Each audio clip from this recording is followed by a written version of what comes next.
Wild One Night is a movie from 1934. If you're up on your on movie history, 1934 is when they started introducing the Hays Code. This one is just a smidgen before that, so it doesn't really matter, the entire Hays Code. So the first thing I wanted to know, Hays Code, not Hays Code. Hays Code. It is a Frank Capra movie, and for the people who sort of go, I know that name. Frank Capra, Mr. Smith Goes to Washington. Yep. It's a Wonderful Life. James Stewart. This is not James Stewart. This is also much earlier. And I looked this guy up, and he is actually a director who started in the silent era. And this movie, this is actually is a famous movie. It's been a little bit forgotten because it's that old. And one of the problems with it is, let me go back. The good thing is this is entirely watchable. This is a good movie. You can watch this. Bad thing about it that it is 1934, and this is a director with many years of experience, but only a few of them in talkies, and he's getting a couple of things really right. But yeah, It's a Wonderful Life is going to be better because of that many years more experience in making talkies. The thing that he does right almost straight away, which is unusual for a film in 34, is that in the silent era started off with little reels of film to start with, just 10 minutes, and you tell a story in 10 minutes in 1910. Then they did like 2 reelers or 3 reelers. But what would you do? Just tell 3 different stories, or tell 3 different stories but now parallel to each other, so 3 different plot lines in in 30 minutes, and they just kept doing that, and the films got longer and longer and longer, and unless they were actually doing a book, but even books are full of many plot lines, so it worked fine for or it worked fine. It worked for silent movie because people were used to it and how it worked. But then you transition to sound, and suddenly, where something could be conveyed with a single action, you need a lot of words, and reverse, something that has a lot of action could be said in a couple of words. You have a different medium, and what the early films do wrong is try to cram in all those storylines, and then a lot of them just petered out into nothing, which to us modern viewers looks very jarring and weird. And this movie realized that, maybe instinctively, and he sticks to one story. It's just one story. There are a couple of people who come along their way, and a little bit of their story is touched on, but it doesn't interfere. It's just one story, and that's what makes this a watchable movie for us now. We are used to a one-story movie with little side things, maybe some other people are mentioned, but it's not their story. This is that's the good part. Very watchable because modern storytelling. However, then inside the story, the very first thing that happens is like a big head scratcher. It is a story of a poor little rich girl who is first seen held on the family yacht by Daddy Dearest because he wants her to stop her from going to her husband.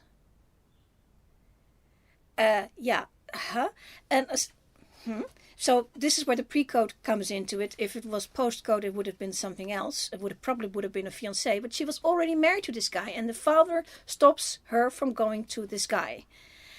And so in desperation and spunk and whatever, she just jumps off the yacht, goes swimming to shore, sells off the one piece of jewelry that she had on her, and gets herself a ticket on a bus going to New York to go to her to her husband. That's where our main guy comes in. It's Clark Gable plays the lead, of course, and Claudette Colbert plays the young lady. And it is a road movie of them falling into each other's way.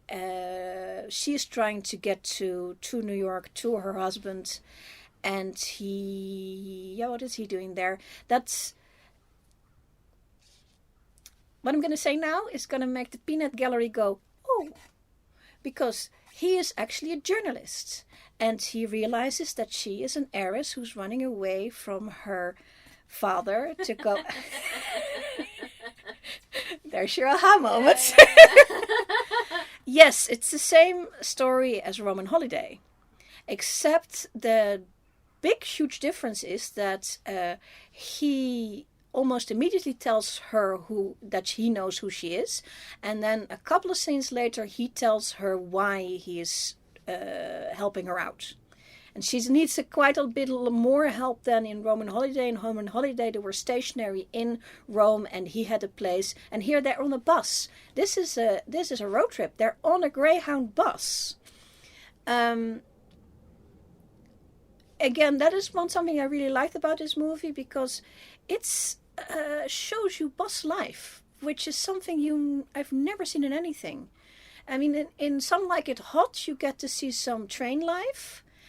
People traveling on trains and how to sleep on them and stuff like that. They're on the train. And here they're on the bus, and the people are on the bus and singing, and the poor people, and this poor little rich girl, because that is, unfortunately, the plot is the poor little rich girl learns stuff and gets a little smarter. I don't think the plot line pans out very much, because they sort of sacrifice it a little bit towards the romance, because I understand that Capra is making the right choice in not digressing himself too much in other stuff. He is doing the one plot line, but the poor little rich girl, I suppose that was in the script, and you have to do that. And one of the scenes they do, and this is 1934, you're smack dab in the middle of a depression that doesn't seem to ever come to an end. They don't know it's going to end in some years. They have no idea. So on board of the bus are really poor people, and there's a lady with a young boy on board who is so hungry they haven't eaten, and then the bus stops because something breaks down, and there's not going to be any food anytime soon. And then because the lady just falls into the little rich girl's arms fainting, she just gives them their last money, having been told that this is the last money they have between them, and there's no more money after that. So she does do that. So they have the subplot in there, and it comes out in little points, but in the end, so that's not the most brilliant. So this is a depression movie, a pre-code depression movie with riches, because you like to look at rich people, I suppose. Prohibition.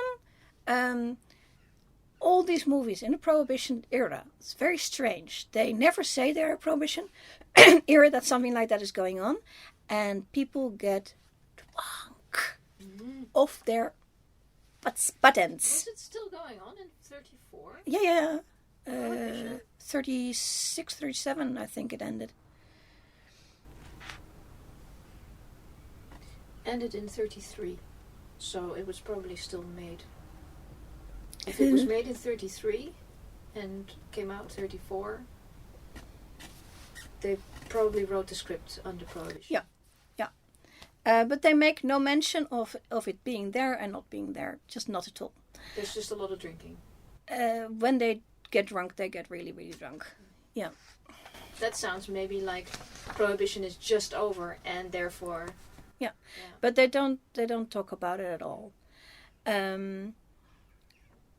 It is 1934, and the way they push this girl around, I mean, this father, she married somebody, and he still wouldn't let her go to the guy, and she married the guy. It's not the guy she married is not important in the story at all, because it's not Clark Gable. She married the guy after having met him once, because she ran away from her handlers at Macy's and ran into this guy's limo, and apparently liked him, and enough clandestine meetings to actually get married, but the film doesn't actually tell you. Possibly she got married on the day she met him. It's possible. Film doesn't tell you. And father will not let her go to her husband. So she has to run off and falls into, turns out, a very nice chappie in the way of Clark Gable, but he could have been anyone. In fact, Clark Gable actually scares somebody off who finds out there's a price to be had for returning her, and he scares the guy off. The way he scares people off is sort of... There is a weird dissonance where he, when they've run out of money, she winks her eyelashes at a gentleman trying to get a free meal out of him, and he disapproves, and so they don't do it. And then later he steals the guy's car, and that is okay. So so the morals of the times are just complete, or the morals in this movie are not understandable by... he goes for they go all in an overview of honest poverty kind of thing. They actually stay over after the bus broken down. They stay over at a hotel but now would it called a motel? It wasn't called a motel then, but it's sort of a glorified campsite basically with her little houses. That's what it is. And she has to queue up to go to the shower, and that's a new experience for her, and they make a big thing out of that. So they're doing an honest poverty kind of thing, and the poor little rich girl has to learn that sort of thing, and he teaches her so no welching and no stuff like that. But then he steals a car. So I have a question. Is it like a precursor to Roman Holiday, or is it actually a female, turned around version of Captain's Courageous? Basically, she falls off the boat, gets picked up by a fishing trolley, has to go along with them for their season of fishing. No, because he is taking her on the journey to New York where she wants to go. And so, like Roman Holiday, he's taking her on a journey around Rome, and now he is making sure that she gets there safe, and they have some adventures along the way. I mean, in Roman Holiday, they have an adventure with that whole thing, and here they have an adventure with hitchhiking, which is an interesting thing in itself. The film is famous because there are some iconic moments in it. Because they are traveling together, and he has already had to fight somebody off who was after any reward money. He sort of whenever they have to sleep, he sort of introduces her as his wife, and then they sleep in the same cabin. But then, because it is still 1934, even though it's just pre-code, he puts up that famous blanket, that one scene where you have the blanket between Clark Gable and a nice gal. That's from this movie. And he does that a couple of times because he wants to show that she is safe. Where in 1934, if a man and a woman stay in the same place, that's constituted as they go have sex together. That's shorthand for that. And he makes it clear, and that's what they're showing all the scenes, that no, we're putting up the curtain. He calls it the wall of Jericho, and it's not coming down until he is actually married to her at the end. And again, the head scratch of she is already married to this guy named King. King, which is not a king at all, but his name is King. All the while she's with him on the road, she's married to somebody else. On paper, at least. In the end, she decides she likes him better, but they get separated because it's like... she meets two people. She meets three men in her life. Her father, King, and this guy. Yes. That's it. Yeah.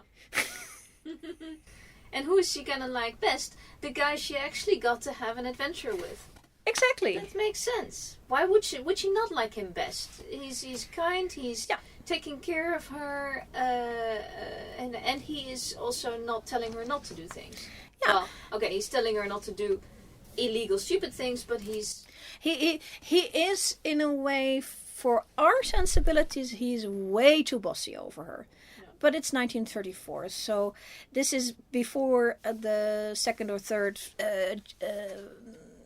feminist wave. So, yeah, you know, no feminism going on. There's no feminism going on here. So her agency is, for the time, pretty high, but for our sensibilities, it's meh.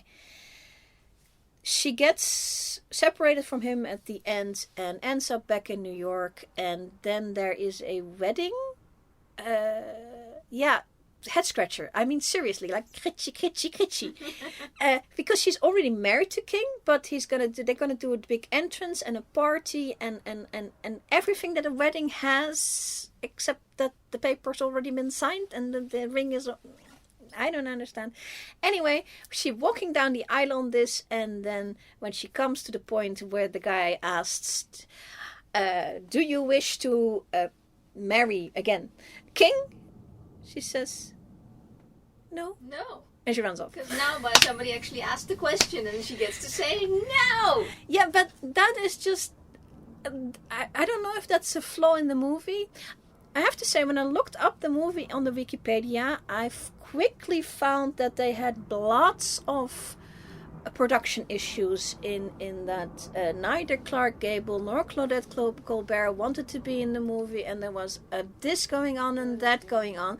So I think it is possible that the script just got mangled from...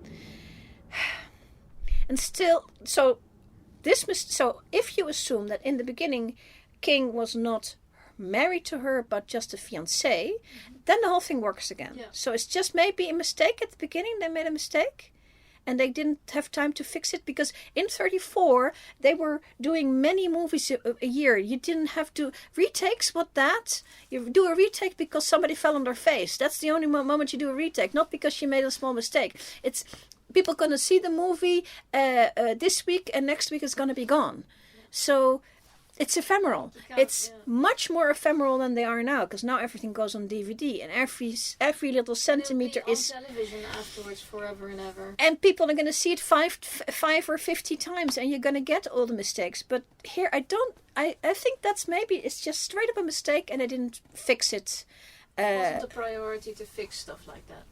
So if you assume that King was the fiancé, so a promissory person, and then the dad is trying to stop her from marrying this, because he was an aviator, a playboy basically, with some money, but she had more. So dad was trying to protect the daughter. I still think he's wrong, but that's my modern sensibility about it. It's 1934. I didn't live in 1934.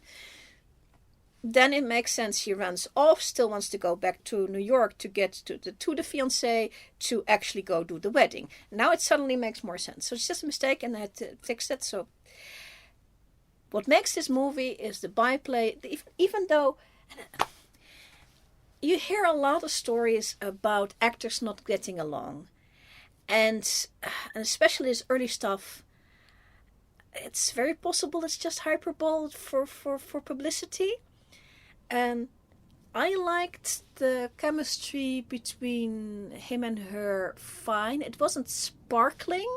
It wasn't, Romeo and Juliet kind of we're in love like thing. But they got used to each other, and they got on with each other. Frank Capra saw, probably, because I do know that's a fact, that Clark Gable is a very physical person. He's the guy himself liked to go mountaineering. He found himself another gal who actually also enjoyed it, and they were very happy together until she died, and then he was very unhappy. He was a very physical person, and the director got that and had him do a couple of really physical scenes. There's a moment where they're getting away from that bus, changing over to hitchhiking, and they are outdoors and they're moving around. It was filmed in Hollywood, Seven Oaks, which is a beautiful part of of California, so they did their best to get beautiful views. I mean, it's not going to be New York. He's supposed to be going upstate from south of New York to New York, but then or maybe even north. I'm not sure. But they're just moving on countryside, and there is a moment where they have to cross a river, and so now we would do that much differently. But here he just has her. They keep talking. It's a great scene to watch because they keep talking, and he just sits down, takes off his shoes, takes off his socks, hikes up his trouser legs, and he doesn't tell her to do anything. Between them they have just one suitcase because hers got stolen way long ago, and so he tells her to hold the suitcase. He hoists her up on his shoulder with her head hanging down. She's dangling the suitcase, and while talking in the middle of the night, he crosses the river like that. It's a shallow one. It's about yay deep, and it's a very physical scene, very smartly physical, because the ease with which he just picks her up and moves. He doesn't break a sweat. He doesn't. Because he is that kind of physical kind of person, and I think the director got that so beautifully. And that's one of the scenes that makes this movie. And the other scene is where they go hitchhiking, which is the one where she hitches up her skirts, which reputedly the actress didn't want to do. But then they actually hired her double, and then when she saw the double, said, "I'll do it anyway." Body double for just hitching up your skirts. Yeah, it was 1934. I mean, the lady's reputation is a thing here. So. 2 more pings on my thing is like every single Hollywood movie I've seen that was from before 1940, there's going to be one black person in it. It's going to be the attendant, but there's a black person in it. And there was one. So, chick. Another thing that was very cheeky and something I've never seen before is because they're doing bus life. So this bus drives presumably the East Coast, up and down the East Coast.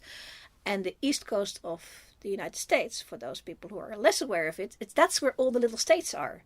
So you go very quickly from one state to another. And this bus had many license plates on it because for every state he goes through, he needs a license plate. In 1934. So that was a little detail that I really liked.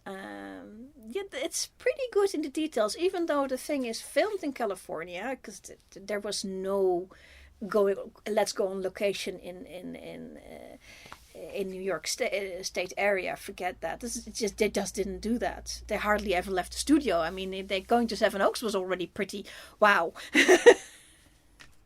So I think.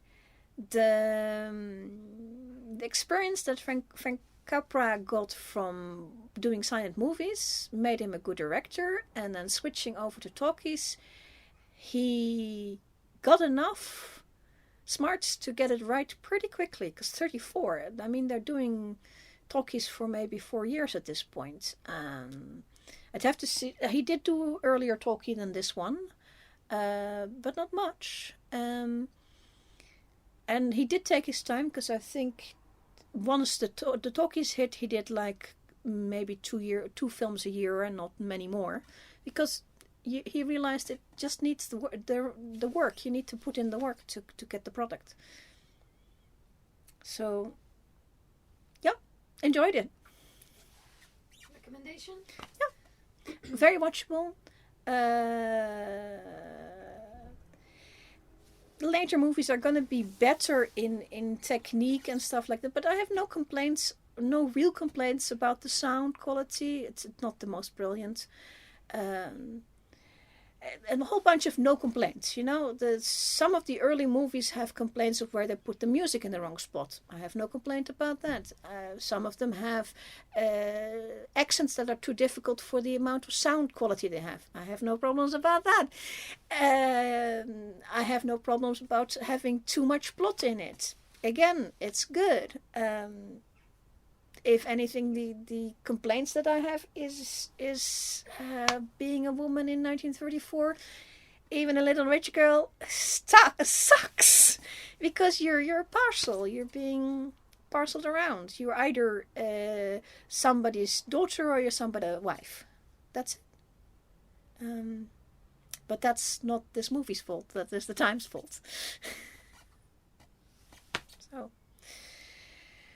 So it's kind of like what Cinderella would be doing if she had any time between the slipper being found by the prince and actually getting herself to the altar. And the ability to say no, because actual Cinderella would not have had the ability to say no, because once the prince chooses you, you're done. Yeah. You don't get to say no. But if there's time in between, she actually can have an adventure and meet like a nice guy.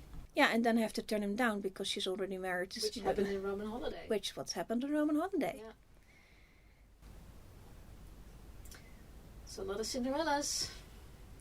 And that is also 1950, almost exactly, is still before feminist wave. So, yeah. So, yeah, enjoyable. If it's good, it's good, you know. It's good, yeah. So it's my opinion, and I'm sticking to it.